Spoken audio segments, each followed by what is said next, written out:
पुष्पराज झुकेगा नहीं साला। अरे पुष्पा जी खिला दे चिकन बिरयानी। বন্ধুরা আমি সবিতা তোমার সঙ্গে রয়েছি। তোমরা সবাই কেমন আছো? আশা রাখি সকলে ভালো আছে, সুস্থ আছো, আর আমিও বেশ ভালো আছি। তো চলে এলাম ছোটো একটা ব্লগ ভিডিও নিয়ে। তো চলো কন্টিনিউ থাকা। যদি আমার ভিডিওটা ভালো লাগে অবশ্যই লাইক কমেন্ট শেয়ার আর পারলে একটু সাপোর্ট করো। তো এখন টান করে এসেছি, তারপরে ভিডিওটা শুরু করেছি। রান্নাবান্নার কোনো কিছু করিনি, সকালবেলা একবার নাস্তা হয়েছে। তো নাস্তা খেয়ে তো আর সারাটা দিন থাকা যাবে না, দুপুরের জন্য রান্না করতে হবে। তো ভাবলাম যে একটুকু ছাদে যাই, তোমার সাথে একটু গল্প করি, তারপরে একটুকু রোদও তাপা হবে তোমার সাথে গল্প করে ওই জন্য আর কি চলে এলাম।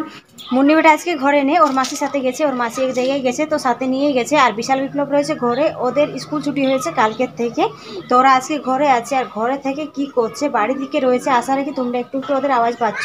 বিশাল বিপ্লব রয়েছে আর সাথে ওদের দুটো বন্ধু আছে। আর ওরা উঠেছে, দিয়ে পরে টিউশন ছিল বিপ্লবের, তো বিপ্লব টিউশন গেছে। আর বিশালের টিউশন সকালে থাকে না, বিকালবেলা থাকে, তো আজকে মনে হচ্ছে নেই।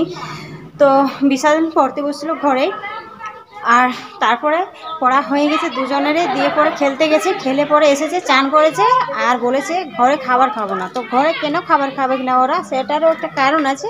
তো অবশ্যই তোমরা কারণটা দেখাবো বা বলবো। তো ওরা এখন বাড়ি কী করছে সেটা তোমরা আগে দেখাই। চলো নিচে চলে এসেছি, ওরাকে দেখাচ্ছি। চলো আমি চলে এসেছি নিচে, আর দেখো এখানে ওরা কি করছে আর কি সব বলছে।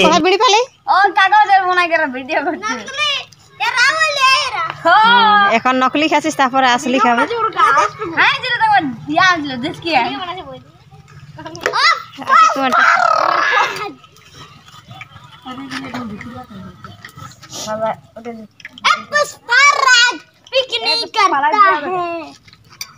पुष्पराज झुकेगा नहीं साला।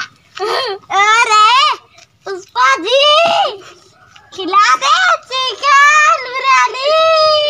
বিশাল বিপ্লব আর পাশের ঘরে একটা ছেলে রয়েছে, তো ওরা পিকনিক করছে। আর পিকনিকটা কোথায় করছে জানো?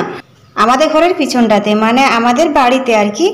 আর আজকে ওদের মাথায় জানি না কি হলো, খেলতে গেছিল, এসে পরে বলছে পিকনিক করব। আমি বললাম যে কি পিকনিক করবি? বিশাল বলছে আজকে আমি ঘরে খাবার খাবো না। তো বিপ্লবও বলেছিল যে খাবার খাবো না, তো বিপ্লব খেয়েছে, বিশাল কিন্তু এখনো খায়নি। বোনের জন্য পয়সা দিয়েছিলে? বাহ, যা ঘরে রাখি দিবি যা। তো বিপ্লব এখন ওর বোনের জন্য রাখি দিতে যাচ্ছে ঘরে। ওর বোনই তো আজকে নাই, তোমরাকে বললাম ভিডিওর প্রথমেই। বিপ্লব না ওর বোনের জন্য খুব ভাবে, দেখো বোনই বাড়িতে নেই, তবুও বোনের জন্য এখন রেখে দিতে যাচ্ছে ঘরে। কি ভাগ করছো না? বইয়া ফেলান দিন না পড়ে গেল, তো আমি কি করব? চলে আমরা চলবে আগে খাতে দিলে বই ফেলা দেখা কম। আমি আমার কোনটা তোর আইডিয়া আইডিয়া দোষ এইটাও ঠিকই আছে সবাই। এত বড় টাকা তো দিবে না, খালি দুটো ব্যাগ নিয়ে দিবে। ওদের কাছে নিয়ে পড়ে আমিও খেয়েছিলাম, তো খেতে বেশ ভালোই লেগেছিল। আর ওরা কিভাবে ভাগ করলো দেখলে, তো আমাকেও দিল, আমি খুঁজিনি, আমাকে বললো যে খেয়ে দেখো কেমন হয়েছে। তো আমি নিলাম আর এই যে খাচ্ছিলাম, আর ওরাও খাচ্ছে। তো এখন আমি যাচ্ছি ঘরে, আমার অনেকগুলো কাজ রয়েছে। তো বন্ধুরা আমার ভিডিওটা কেমন লাগলো অবশ্যই কমেন্ট করে জানাবে। আর আজকের ব্লগটা আমি এখানে শেষ করছি।